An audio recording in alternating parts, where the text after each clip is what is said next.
ये जो दुर्लभ जीवन पाई आम धरा पर आसी प्रभु जो आमको ये धरा पर सुजोग देते देख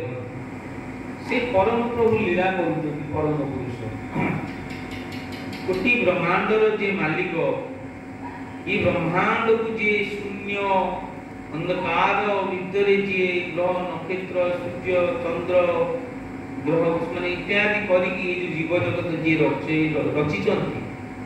से मध्य आम मानक मेल भितर आम मानक सहित रही जुगे जुगे से लीला पुरुष लीला करते ना भक्त श्रद्धालु से भक्त प्रिय प्रभु यदि भक्त प्रिय जे भजिव मजिव सी जान प्रभुर महिमा प्रभु की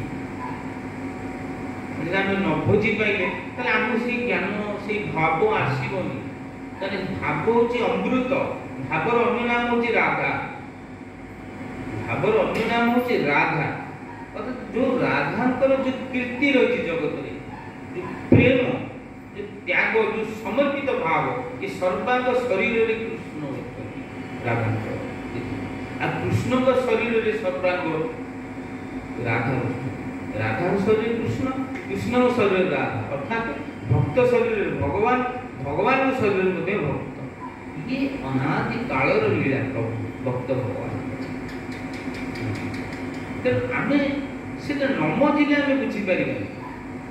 तो भगवान लीला जगत दुर्लभ जहाँ को देखा स्वयं भगवान देवी देवता माने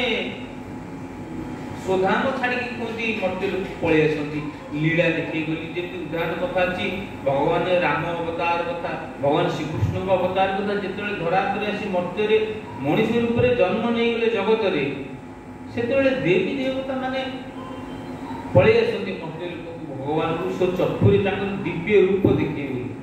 कथा प्रणाम माने प्रमाण अच्छी कथा जगत अनेक माने चिंता करूँ से भगवान ही पुणी से विभिन्न प्रकार भाव में जगत धरा पड़े से दुर्लभ लीला को अमृत को पान कर भावर तो से भाव में आमको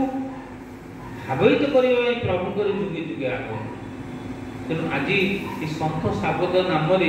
से प्रभुंर जो लीला क्षेत्र जो लीला चली आज से महाप्रभु ब्रह्मांड गोसाई जगत करता तेणु सी आमको से भाव भितर मजेवा चाहते से भाव भितर बुड़ेगा चाहते आम मजी पारे बोली आज जगत में आज कौन आसुच